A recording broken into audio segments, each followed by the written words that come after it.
বান্দি আছে, এই যে আমাদের সাউন্ড সিস্টেমের আওয়াজ শুনেও তারা অন্যদিকে মন মনস্ক নিয়ে আসছে, এবং বাবা ভাইয়েরা আরাম করছে ক্ষেতের পারে, লেকের পারে, রাস্তার কিনারে, চায়ের দোকানে আড্ডা দিচ্ছে, কিন্তু হক জানার জন্য আসছে না।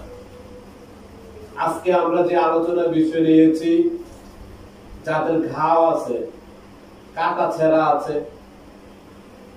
কি আছে, ঘা আছে, কাটা ছেঁড়া আছে, অন্তরের মধ্যে দুনিয়ার কালিমা আছে, তাদের গা ছেদ করে উঠবে। যেমন ধরেন কোন জায়গা যদি কাটা ছেঁড়া থাকে, সাবানের পানি পরে, স্যাভলন পরে, ওই জায়গাগুলি ফোলায়, জ্বলে, জ্বলে না? জ্বলে। তো বলতে পারেন নয়ন ফকির আজকে এই বিষয় কেন নিয়েছেন?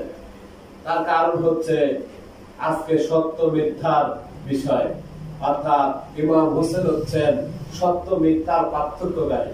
ইমাম হোসেন কি সত্য মিথ্যার পার্থক্যকারী, মিথ্যার কাছে মাথা অবনত করেন নাই, সত্যকে উন্মোচন করেছেন, অর্থাৎ সত্যকে উন্নত করেছেন, সমুন্নত করেছেন, সত্যকে সমুন্নত স্থানে দিয়েছেন, নিজের মাথা নত করে নাই মিথ্যার কাছে। তাই আজকে আমরা আলোচনা বিষয় নিয়েছি কুফর ও আত্মার ক্ষতি, অর্থাৎ কুফর কাকে বলে, কিভাবে পথ চললে আত্মার ক্ষতি হয়। বলতে গেলে এই আলোচনার বিষয়গুলি যখন আমি আয়াত, কোরআনের আয়াত, হাদিস সংগ্রহ করে একত্র করেছি, আমারও জ্বলেছে। আলহামদুলিল্লাহ, আল্লাহ দয়ার গুণে আমলের চেষ্টা করে তারপরে আপনাদের সামনে নিয়েছে। তো যেহেতু আমার জ্বলেছে, আপনাদের তো জ্বলতেই পারে। তো জ্বলার কাম কি? যেহেতু শরীরে যদি ময়লা থাকে, সাবান দিলাম আমি, একটু জ্বলতেছে কাটা ছাড়ার কারণে, পানি দিয়ে পরিষ্কার করলে ময়লাও চলে গেল, সাবানও চলে গেল, নাকি? তা আমার কথাটাকে নেগেটিভ নিবেন না, আমার আলোচনাগুলি মনে কষ্ট নিবেন না। ধরেন অনুরূপ আমার আলোচনাটা হচ্ছে সাবান। তা আপনার যদি জ্বলে, মনে করবেন আপনার কাটা ছেঁড়া আছে, গায়ে ময়লা আছে, পুরাতন ময়লা, সাবান দিলে যদি ডলা দেয়, পুরাতন ময়লা নিচে ঘাও থাকে, পরে জ্বলে। তো কুফর কি? কুফর হচ্ছে নাফরমানি করা। কুফর কি? নাফরমানি করা, অকৃতজ্ঞ হওয়া, হারাম নিষিদ্ধ কাজ করাকে কুফর বলে। অকৃতজ্ঞকারী কে কুফরি বলা হয়, কুফরকারী বলা হয়। যারা অকৃতজ্ঞকারী, কি?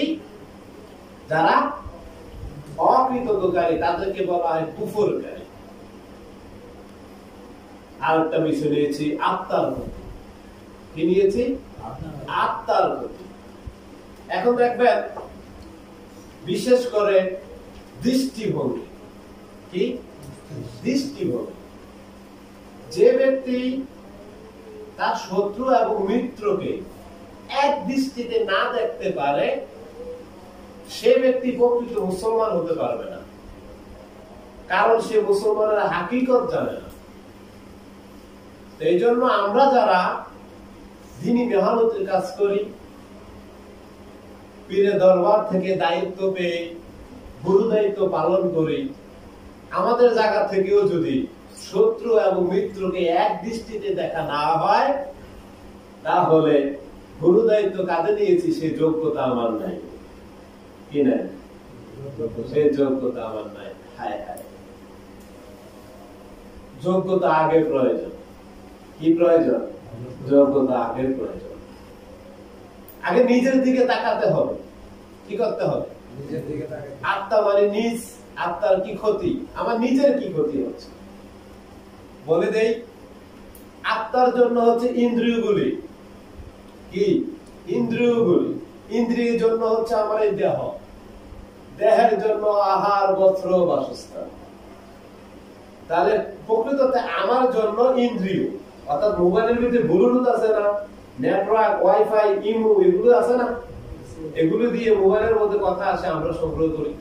তো আমার ইন্দ্রিয়গুলি এভাবে কাজ করে। কোন ইন্দ্রিয় শোনে, কোন ইন্দ্রিয় গ্রাম নেয়, কোন ইন্দ্রিয় দেখে, কোন ইন্দ্রিয় বলে, অর্থাৎ এগুলি দিয়ে আমি আত্মা ব্যবহার করি, আমি উপকৃত লাভ করি। দুনিয়াতে এসেছি আল্লাহর ইবাদতের জন্য।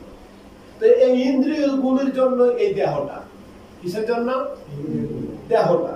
এই দেহের জন্য হচ্ছে খাবার, বস্ত্র, পোশাক, থাকার বাসস্থান। তাহলে কোনটার জন্য কোনটা আগে জানতে হবে, স্টেপ টু স্টেপ। এবার দেখেন আমি কি করি,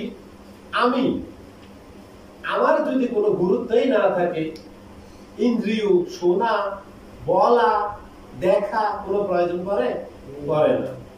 আর শোনা, বলা, দেখা এগুলোর জন্য কোনো প্রয়োজন না পড়ে, দেহেরও প্রয়োজন পড়ে না। রাসূল খুদা সাল্লাল্লাহু আলাইহি ওয়াসাল্লাম কাবা ঘরের কাছে দাঁড়িয়ে সাহাবীদের সাথে কথা বলতেছেন। এমন অবস্থায় এক ব্যক্তির কান্নার আওয়াজ আসলো, কাবা ঘরে গিলাফ ধরে কাঁদতেছে। রাসূল খুদা বলেন, এই ব্যক্তি যদি কাবা ঘর মাথায় নিয়েও দোয়া করে, তার দোয়া কবুল হবে না। কেন? এই ব্যক্তির দেহের বস্তুগুলি হারামে ভরা। কিসে ভরা? হারামে ভরা। সে কাবা ঘর মাথায় নিলেও তার দোয়া কবুল হবে না। রাসূল খুদা সাল্লাল্লাহু আলাইহি ওয়াসাল্লাম আফসোস করে বলেন, আমি আফসোস করি আমার উম্মতের জন্য যারা ছোট ছোট শিরক করবে। কি ছোট ছোট শিরক করবে? এবার দেখেন রাসূল খুদা যেদিন দুনিয়াতে তাশরীফ এনেছেন, ইমাম হুসাইনের শাহাদায়ে কারবালা, রাসূল খুদা সাল্লাল্লাহু আলাইহি ওয়াসাল্লামের সত্যকে সমুন্নত করার জন্য রাসূল যেদিন দুনিয়াতে তাশরীফ এনেছেন, শয়তানের দলেরা শয়তানের কাছে আইয়া, জিনাদের কাছে, ইবলিস মরদুদ মালানের কাছে আইয়া বলতেছে, হায় হায়, এই মুহাম্মদ রাহমাতুল লিল আলামিন দুনিয়াতে এসেছে, শুনেছি ওনার উম্মতেরা কিয়ামত পর্যন্ত মূর্তি পূজা করবে না, আমরা কিভাবে তাদেরকে ধোঁকা দেব? ইবলিস মরদুদ মালায়ন কত বড় ক্রিমিনাল, সে বলতেছে তোমরা টেনশন করিও না, কি করিও না, চিন্তা করিও না, পথ আছে। কি আছে? কারণ দুনিয়া তো তারা দেখবে, দুনিয়া তো তারা চাইবে আমি এই মুহাম্মদের উম্মতদেরকে দুনিয়া দ্বারাই ধোঁকা দেব। কি দ্বারা? দুনিয়া দ্বারাই ধোঁকা দেবে। আযান দেওয়া হয়েছে, আল্লাহু আকবার, আল্লাহ সবচেয়ে বড়, কিন্তু মানুষ দুনিয়া, শয়তানের ধোঁকা। একজনের হক একজন মেরে খাচ্ছে, ধোঁকা, বুঝতেছে না সে কি করছে। আমাদের ছোটবেলা থেকে বাচ্চাদেরকে সর্বপ্রথম আমরা কি করি? সরু সরাইয়া পড়তে দেই, এবিসিডি পড়তে দেই না? প্রকৃত অর্থে আমাদেরকে বাচ্চাদেরকে প্রথমে যে শিক্ষাটা দেওয়া প্রয়োজন আমরা সেই শিক্ষাটা দিচ্ছি না। এই জন্য আমারও জ্বলছে, কারণ আমিও তো দিতে পারি না, জানি না। আল্লাহর কাছে তওবা করি, আল্লাহ আমাকে মাফ করো, আমি জানি না, জানার শেষ নেই। জানতে জানতে এমন একটা জায়গায় এসেছি যে শিক্ষাটা আমিও পাইনি, এই জন্য আমারও জ্বলে। প্রথমে একটা মুসলমানের বাচ্চাদের শিক্ষা দেওয়া প্রয়োজন, তুমি যখন ঘুমাও, ঘুম থেকে ওঠো, চলাফেরা করো, তুমি চিন্তা করো না আল্লাহ দেখে, তুমি চিন্তা করো না আল্লাহ তোমার কথা শুনে, তুমি চিন্তা করো না আল্লাহ তোমার সাথে আছে, আল্লাহ তোমায় দেখে। এই চিন্তাগুলি নবজাতক শিশুরা যখন বুঝতে শুরু করে তার ভিতরে ঢুকাইয়া দিতে হবে। মা বাবার ভুল এটা, আল্লাহ আমাদের মা বাবাদের ক্ষমা করুন, হয়তো তারাও জানে না। আমি এখন থেকে আমার সন্তানদেরকে চেষ্টা করতেছি, অর্থাৎ গত 40 দিন আগ থেকে এটা ভালোভাবে জেনেছি নবজাতক শিশুকে এভাবে শিক্ষা দেওয়া দরকার। কিন্তু আমরা বিপরীতটা করি, পরে আবার দুঃখ প্রকাশ করি। কি করি? দুঃখ প্রকাশ করি, হায় হায় আমার সন্তান হইয়া আমি জন্ম দিয়েছি, আমি গর্ভ ধারণ করেছি, আমার সন্তান হইয়া অন্যের কাছে আমার কথা বলে। ওই মা ওই বাবা যে শিক্ষাটা দিয়েছে তার প্রতিফলন কারো বোঝা আল্লাহ কারো উপরে দিলেন না, যার যার খোঁজা তার তার কাজে। আপনার জীবনে আপনি যা পাবেন তা আপনার উপার্জিত, আমার জীবনে আমি যা পাবো তা আমার উপার্জিত, কারো উপার্জিত কিছু আল্লাহ কাউকে দিবে না। আপনি যদি মনে করেন দুনিয়াতে আপনি কোনো জায়গায় লাঞ্ছিত হয়েছেন, বেজ্জতি হয়েছেন, সেটা আপনার উপার্জিত। আমি যদি মনে করি কোথাও আমি লাঞ্ছিত হয়েছি, অপমানিত হয়েছে, এটা আমার উপার্জিত। আমরা বাচ্চাদেরকে শিক্ষা দিই, কোনো অন্যায় করলে কোনকে শুনবে, লোকে শুনবে, লোকে কি বলবে, লোকে দেখবে, গোপন করে, কি করে গোপন করে। আর যদি এটা না বলতাম, তুমি যেটা করতেছো লোকে কি বলবে, এই জায়গা যদি বলতাম আল্লাহর কাছে কি জবাব দেবা? লোকে শুনবে, এই জায়গা যদি বলতাম আল্লাহ শুনবে, লোকে দেখবে, এই জায়গা যদি বলতাম আল্লাহ দেখবে। তাকে ছোটবেলা থেকে শিক্ষাটা দিতাম, তাহলে আজকে লোকে দেখবে, লোকে শুনবে, লোকে বলবে, এই চিন্তাটা না মাথার মধ্যে কাজ করতো, আল্লাহ দেখবে, আল্লাহ শুনবে, আল্লাহর কাছে কি বলবো, কি জবাব দিব? আসুন প্রমাণ, আপনি যে আপনার সন্তানকে শিক্ষা দিবেন, আল্লাহ দেখে, আল্লাহ শুনে, আল্লাহর কাছে কি বলবো? আল্লাহ তোমার সঙ্গে আছে, আল্লাহ সর্বত্র বিরাজমান। কোরআনে আছে, আছে তো,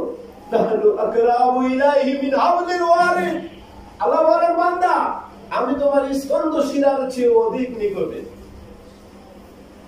আল্লাহ তো নিকটে, কোরআনে তো বলছে, কোরআনের বাইরে তো যায়নি, আমরা শিক্ষা দিতে পারিনি। আল্লাহ যে কোনো আইনকে অমান্য করার নাম কুফরি। কি কুফরি? আসেন, ছোট ছোট শয়তান মানুষকে দুনিয়া থেকে আকৃষ্ট করবে। আপনি বলেন তো রিজিকের দাতাকে? আল্লাহ। মৌতের মালিক আল্লাহ। আমার ঘরে কোন রোগী আছে, অসুস্থ, মারা যাবে, আমি সুদে টাকা নিলাম, এই মিয়া আমার লোকটা মারা যাবে, আমি কি নিতে পারি না? ভাই হায়াতের মালিক কে? আল্লাহ। তাহলে আল্লাহর সাথে কেন যুদ্ধ করছেন? আল্লাহ যুদ্ধ ঘোষণা দিয়েছেন যে সুদ নিলে সে আমার সাথে যুদ্ধ করে। তাহলে আমি আল্লাহর সাথে যুদ্ধ করে আমার রোগীকে বাঁচাবো?